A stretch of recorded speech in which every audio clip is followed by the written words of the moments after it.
Παρά την ομορφιά και το μεγαλείο της, η έρημος μπορεί να είναι ένας σκληρός δάσκαλος. Το να πας στην κοιλάδα του θανάτου μέσα στο καλοκαίρι ανεπαρκώς προετοιμασμένος είναι απερίσκεπτο. Ένα από τα πιο ζεστά μέρη στη γη, η κοιλάδα του θανάτου, είναι ένα μέρος όπου ο ήλιος δεν καίει, απλά σκοτώνει, όπου οι 48 βαθμοί είναι φυσιολογικοί και όπου η σκιά και το νερό δεν είναι μόνο χρήσιμα, είναι τα μόνα πράγματα που σε κρατούν ζωντανό. Αν έρθεις εδώ με ένα σαφές σχέδιο, μερικά μπουκάλια νερό και τυφλή πίστη στο GPS σου, δεν είσαι σε περιπέτεια, γράφεις το δικό σου θάνατο. Αν σας αρέσουν τα βίντεο, κάντε εγγραφή στο κανάλι και πατήστε το like για υποστήριξη.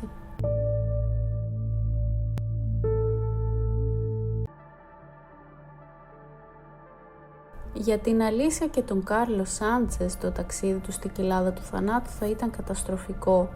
Η Αλίσια είχε περάσει το μεγαλύτερο μέρος της ζωής της φροντίζοντας τους άλλους. Μια περιοδεύουσα νοσοκόμα από το Οχάιο μετακόμισε σε όλη τη χώρα που οι υπηρεσίες της ήταν απαραίτητες. Αλλά το 2009 ήταν έτοιμη για κάτι άλλο, να περάσει χρόνο με το γιο της και μια μικρή περιπέτεια. Έγραψε σε μια ανάρτηση στο Facebook: «Αυτό το καλοκαίρι θα ταξιδέψει μαζί μου. Είναι πολύ ενθουσιασμένος και μου λέει πού θέλει να πάει. Είναι τόσο αστείο. Νομίζω ότι είναι πολύ cool που μπορεί να πάει σε όλη την Αμερική μαζί μου». Η ζωή της Αλίσιας είχε τις ρίζες της στη κίνηση στο Οχάιο, στο Σαν Αντώνιο. Αυτό το καλοκαίρι του 2009 επέλεξε το Las Vegas, κοντά στη φυσική ομορφιά του Αμερικανικού νοτιοδυτικού, το Σιόν, του Grand Canyon και της κοιλάδας του θανάτου. Ήθελε να πάει τον Κάρλο σε ένα ξέχαστο μέρος, έτσι επέλεξε την κοιλάδα του θανάτου. Υπήρχε κάτι περίεργο και συναρπαστικό στην κοιλάδα του θανάτου. Για την Αλίσια ήταν μια περιπέτεια για εκείνη και τον Κάρλος. Πακέταρε προσεκτικά 24 μπουκάλια νερό, σάντουιτς, κέικ, πήρε και το σκυλί της. Είπε σε διάφορα μέλη της οικογένειας διάφορα πράγματα για το σχέδιο. Κάποιοι άκουσαν ότι θα κατασκηνώσει στο νότο, σε άλλους είπαν ότι θα επισκεφτεί το διάσημο κρατήρα Ουμπαχίμπα ή το κάστρο του Σκότ στο βορρά. Εκείνη την εποχή δεν φαινόταν σαν μεγάλη υπόθεση. Αλλά στην έρημο η αβεβαιότητα μπορεί να είναι θανατηφόρα και αυτή η έλλειψη σταθερού σχεδίου έστησε το έδαφος για μια καταστροφή. Το πρωί της 1ης Αυγούστου του 2009 η Αλίσια, ο Κάρλος και ο σκύλος τους ξεκίνησαν, χωρίς χάρτη, βασιζόμενοι μόνο στο GPS. Το GPS της, προσπαθώντας να της προσφέρει την ταχύτερη διαδρομή, την καθοδήγησε στην περιπέτεια. Ο Κάρλος δεν είχε δει ποτέ την έρημο και η Αλίσια ήταν πάντα περίεργη. Η ζέστη, η ησυχία του ακραίου περιβάλλον τη τράβηξε. Χρησιμοποιώντας το GPS της, η Αλίσια ακολούθησε τις οδηγίες. Έστριψε από ένα ασφαλτοστρωμένο αυτοκινητόδρομο σε ένα χωματόδρομο γνωστό ως οδός Old Hall Spring, που δεν ήταν καν δρόμος. Ένα τραχή μονοπάτι από χαλίκι που στροβιλίζεται στο νότιο άκρο της κοιλάδας του θανάτου, προς το κέντρο ναυτικών όπλων της λίμνης της Κίνας. Αυτή η διαδρομή δεν ήταν σε κανένα χάρτη επισκεπτών, απαιτούσε κίνηση 4 τροχών και δεν οδηγούσε πουθενά που πήγαιναν οι τουρίστες. Η Αλίσια ακολούθησε τις φωνητικές υποδείξεις των συσκευών χωρίς δισταγμό.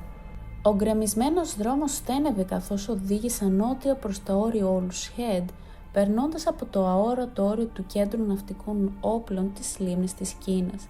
Ήταν τραχιά γη, έρημη, καμένη από τον ήλιο και τεράστια με έναν τρόπο που σε έκανε να νιώθεις σαν να έπεσε από το χάρτη. Περίπου 10 μίλια μετά το τζιπ κόλλησε. Μια πέτρα είχε κόψει το λάστιχο. Η Αλίσια ήταν προετοιμασμένη και άλλαξε γρήγορα το λάστιχο. Τα χρόνια ταξιδιού την έκανε να βασίζεται στον εαυτό της. Άφησε το χαλασμένο λάστιχο και ένα μπουκάλι νερό στην άκρη του δρόμου, νομίζοντας ότι θα ήταν χρήσιμο σε κάποιον άλλον ή στον εαυτό της στο δρόμο της επιστροφής. Με το εφεδρικό στη θέση του συνέχισε να ταξιδεύει χιλιόμετρα από το έρημο μονοπάτι, εξακολουθώντας να εμπιστεύεται το GPS. Ο δρόμος έγινε πιο ύπουλος. Τελικά έφτασε σε μια διασταύρωση όπου το μονοπάτι έκανε μια απότομη στροφή δεξιά. Μια στροφή σαφώς σημειωμένη στους επίσημους χάρτες του πάρκου, αλλά το GPS δεν έλεγε να στρίψει δεξιά, ανταυτού πρότεινε μια αριστερή στροφή, ένα μονοπάτι που δεν εμφανιζόταν στο χάρτη και δεν είχε διατηρηθεί για χρόνια. Η Αλήσια δίστασε, μετά εμπιστευόμενη τη συσκευή παρά το ενστικτό της, στράφηκε αριστερά. Μέσα σε λίγα μίλια το έδαφος έγινε πιο τραχή, στενό, πιο εχθρικό. Στερεά βράχη ήταν στη γραμμή του στενού περάσματος. Και τότε το τζιπ κουνήθηκε βίαια και βυθίστηκε προς τα εμπρός. Οι μπροστινοί τροχοί βυθίστηκαν σε μια λακκούβα ζώων που κατέρευσε, μια κρυμμένη τρύπα δύνατο να δει μέχρι να είναι πολύ αργά. Η Αλήσια έκανε ό,τι μπορούσε, αλλά δεν είχε νόημα, το τζιπ είχε κολλήσει. Ήταν κολλημένη, ήταν μεσημέρι, η θερμοκρασία ήταν ήδη κοντά στους 48 βαθμούς και δεν υπήρχε σήμα από το κινητό. Αυτή και ο Κάρλος περίμεναν δίπλα στο αυτοκίνητο. Είχαν νερό, είχαν φαγητό, η βοήθεια θα ερχότανε. Το αυτοκίνητο δεν τους έδινε μεγάλη ανακούφιση, αλλά προς το παρόν είχαν βενζίνη και δεν χρησιμοποιούσαν πολύ το κλιματισμό. Η Αλήσια κατανέμισε το νερό προσεκτικά, λίγες γουλιές για την ίδια, μερικές για τον Κάρλος και λίγο για το σκύλο. Τα σάντουιτς ήταν ακόμα φρέσκα στο ψυγείο. Πίστευε ακόμα ότι θα τους βρουν σύντομα, ίσως ακόμα και σήμερα. Ο Κάρλος ήταν ακόμα σε καλή διάθεση και έπαιζε με το σκυλί. Η Αλήσια επεινώσε ιστορίες για να τον διασκεδάσει. Εκείνο το βράδυ στριφογυρίστηκαν στο πίσω κάθισμα προσπαθώντας να αγνοήσουν τον οδυνηρό φόβο που κανένας τους δεν μπορούσε να εκφράσει. Έμειναν κοντά στο τζιπ. Εκείνη τη νύχτα η έρημος κρύωσε γρήγορα και η Αλήσια τύλιξε τον Κάρλος με κουβέρτες. Το επόμενο πρωί ήξερε ότι έπρεπε να κάνει κάτι. Η Αλήσια προσπάθησε να σκαρφαλώσει σε μια κοντινή κορυφογραμμή για να πάρει σήμα στο τηλέφωνό της, αλλά ήταν μάταιο. Από την κορυφή μπορούσε να δει για μίλια, ατελείωτες κορυφογραμμές και κοιλάδες και έρημος, χωρίς δρόμους, χωρίς ανθρώπους. Ο Κάρλος ήταν κουρασμένος, αλλά ακόμα αισιόδοξος. Έπαιζε με το σκυλί και έτρωγε πατατάκια. Η Αλήσια συνέχιζε να του χαμογελάει, αλλά μέσα της ο πανικός άρχισε να μεγαλώνει. Τελείωσαν τα 24 μπουκάλια νερού, ακόμα και με το κλιματισμό να λειτουργεί. Έδωσε στον Κάρλο το μερίδιό του και είπε στον εαυτό της ότι θα μπορούσε να αντέξει λιγότερα. Ένα μπουκάλι για τον Κάρλος, μερικές γουλιές για εκείνη, λίγο για το σκύλο. Ήταν συνηθισμένη σε μεγάλες βάρδιες χωρίς διαλύματα, μεγάλες μέρες χωρίς γεύματα. Θα τα κατάφερνε. Έμεινε ήρεμη, έπρεπε να το κάνει. Ο Κάρλος έψαχνε σε αυτήν για ασφάλεια και δεν ήταν έτοιμη να τον απογοητεύσει. Αλλά το φαγητό τελείωνε. Τα σάντουιτς θα χαλάσουν από τη ζέστη. Μέχρι τώρα η Αλήσια γνώριζε τη σοβαρότητα της κατάστασής τους. Παγιδευμένη βαθιά στην καρδιά της κοιλάδας του θανάτου, με τις προμήθειες να εξαφανίζονται κάθε ώρα που περνάει, η έρημος γινόταν εχθρική και αυτό που ξεκίνησε ως μια ξένιαστη οικογενειακή περιπέτεια κλώνιζε στην άκρη της καταστροφής. Καθώς περνούσαν οι μέρες, το τζιπ έμεινε από βενζίνη, τέρμα το κλιματιστικό. Το φαγητό είχε σχεδόν τελειώσει επίσης. Ο σκύλος αναπνέει έντονα και ο Κάρλος είχε γίνει ήσυχος τώρα, ξαπλωμένος πιο συχνά, υδρώνοντας παρά τη σκιά του αυτοκινήτου. Το δέρμα του ήταν ζεστό στο άγγιγμα. Η Αλήσια αναγκάστηκε να ξαναπροσπαθήσει την κορυφογραμμή, ανεβαίνοντας πιο ψηλά αυτή τη φορά, με τα παπούτσια τους να γλιστράνε σε χαλαρά βράχια. Ακόμα τίποτα, δεν υπάρχει σήμα. Όταν επέστρεψε στο αυτοκίνητο, ένα αίσθημα τρόμου την κατέβαλε καθώς κοίταζε το γιο της. Στην αρχή ήταν ο εμετός. Ο υδρότας έτρεχε από το μικρό του σώμα σε κύματα, βρέχοντας το πουκάμισό του, χτυπώντας το μέτωπό του μόνο για να εξαφανιστεί στο καυτό αέρα της ερήμου. Το δέρμα του ήταν καυτό, η αναπνοή του ρηχή. Η Αλήσια αναγνώρισε αμέσως τα σημάδια. Ως νοσοκόμα είχε δει υπεθερμία, αλλά ποτέ τέτοια. Τα παιδιά είναι ιδιαίτερα ευάλωτα, τα σώματά τους θερμαίνονται γρηγορότερα και είναι λιγότερο εξοπλισμένα για να δροσιστούν. Ακόμα και με το μεγαλύτερο μέρος του εναπομείναντος νερού να πηγαίνει σε αυτόν δεν ήταν αρκετό. Εδώ έξω δεν θα ήταν ποτέ αρκετό. Πίσω στο Οχάιο η οικογένεια της Αλήσιας ήταν φρικαρισμένη. Δεν είχα νέα της εδώ και μέρες. Όταν τηλεφώνησαν στο νοσοκομείο στο Λας Βέγκας, έπρεπε να πάει στη δουλειά της εκείνη τη μέρα και δεν ήρθε. Την Τετάρτη 5 Αυγούστου 2009 κάλεσαν την αστυνομία του Λας Βέγκας που τους παραπέμπει στη Καλιφόρνια. Αλλά χωρίς την ακριβή τοποθεσία δεν μπορούσαν να κάνουν πολλά. Την Τετάρτη το βράδυ άρχισαν οι έρευνες στο βορρά. Έψαξαν την περιοχή κοντά στο κάστρο του Σκότι και τον κρατήρα Ουμπαχίμπα. τα σημεία που ανέφερε η Αλήσια, αλλά δεν υπήρχε ίχνος του τζιπ της. Η κατάσταση της Αλήσιας και του Κάρλος ήταν άθλια.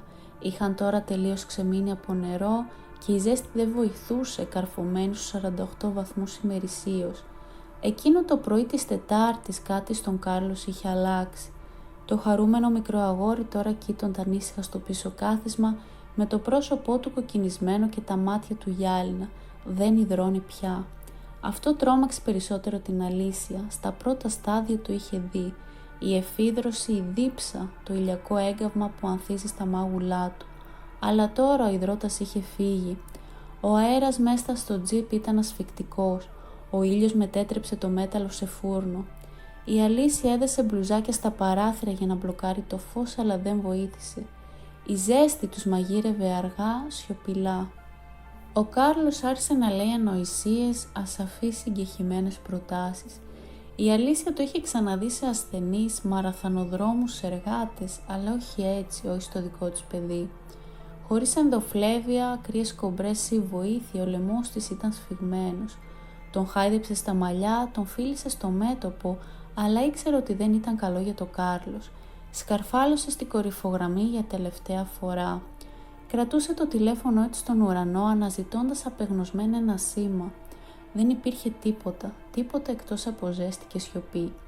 Όταν επέστρεψε στο τζιπ, ο Κάρλος ήταν αναίσθητος. Τον αγκάλιασε. Τον κρατούσε για ώρες αρνούμενη να τον αφήσει, ακόμα και όταν το δέρμα του κρύωσε και το στήθος του έπεσε ακίνητο. Ο άνεμος έρνεται στην άμμο, στεγνός και αδιάφορος, δεν έκανε κανένα θόρυβο. Το σώμα της εξασθενούσε με φουσκάλες και εύθραστο, με δυσκολία να αναπνεύσει. Καθόταν ακίνητη, όχι επειδή της έλειπε η δύναμη, αλλά επειδή ήταν συντετριμμένη. Ο γιος της είχε φύγει, η έρημος τον είχε πάρει χωρίς έλεος και τώρα με τίποτα άλλο παρά τη σιωπή και το σκύλο της δίπλα της περίμενε. Στην οδυνηρή ακινησία ήξερε ότι η έρημος δεν είχε τελειώσει. Ο θάνατος σύντομα θα έρθει και για αυτήν. Την Πέμπτη το πρωί η έρευνα επεκτάθηκε. Ένα ελικόπτερο διάσωση από τη λίμνη της Κίνας ξεκίνησε την έρευνα. Οι φύλακες άρρωσαν τεράστιες περιοχές της ερήμου. Οι ομάδες έρευνας και διάσωσης κινητοποιήθηκαν. Στο βόρειο τμήμα του πάρκου ελικόπτερα έψαχναν περιοχές κοντά στο κάστρο του Σκότη και στο κρατήρα Ουμπαχίμπα, καθώς αυτά ήταν τα τελευταία μέρη που είχε αναφέρει, αλλά δεν βρήκαν κανένα ίχνος του τζιπ. Η έρημος εκτεινόταν ατελείωτα προς κάθε κατεύθυνση, αλλά κάποια στιγμή μετά το μεσημέρι της Πέμπτης κάτι έσπασε τη μονοτονία. Καθώς ένα όχημα πήγαινε στο απομακρυσμένο τμήμα της οδού Old Hall Spring, μια λάμψη τράβηξε το μάτι σε ένα από τους αξιωματικούς. Ήταν ένα σχισμένο λάστιχο εγκαταλελειμμένο και δίπλα του ένα μπουκάλι νερό. Ακολούθησαν τα αμυδρά ελάχιστα ορατά ίχνη στο χωματόδρομο, στροβιλίζοντας βαθύτερα μέσα στο ύπουλο έδαφος. Κάθε μίλι πιο απομακρυσμένο από το προηγούμενο. Ο δρόμος στένευε και τότε το είδαν. Μια λάμψη ηλιακού φωτός πάνω σε μέταλλο, μισοθαμένο στη γη, τα παράθυρα γεμάτα σκόνη, το όχημα να υποχωρεί στο λάκκο που το είχε παγιδεύσει μέρες νωρίτερα. Μέσα στο τζιπ η Αλήσια χτυπήθηκε από την έρημο και τη τραγωδία. Τα μάτια της βυθίστηκαν και ήταν κούφια. Άνοιξαν στον ήχο των ελαστικών που έσπαγαν το χαλίκι. Δεν αισθάνθηκε ανακούφιση. Όχι ακόμα, μόνο σύγχυση, μια στιγμή δυσπιστίας. Τότε την άκουσε, το χαμηλό θόρυβο μιας μηχανής ξένης σε ένα μέρος που είχε προσφέρει μόνο ησυχία. Με τη λίγη δύναμη που της είχε απομείνει, η Αλήσια άνοιξε την πόρτα. Τα πόδια της έτρεμαν από κάτω της. Εκείνη σκόνταψε μπροστά ξυπόλυτη και σήκωσε ένα τρεμάμενο χέρι στον αέρα. Η βοήθεια είχε έρθει, αλλά όχι εγκαίρως. Καθώς το όχημα του δασοφύλακα σταμάτησε, η Αλήσια κατέρευσε. Όχι από χαρά, όχι από ευγνωμοσύνη, αλλά από καθαρή καταστροφική θλίψη. Την είχαν βρει, αλλά ο Κάρλος δεν τα κατάφερε. Οι δασοφύλακες έσπευσαν στο πλευρό της και της έριξαν νερό στο στόμα της. Ένας άλλος τηλεφώνησε για ιατρική μεταφορά.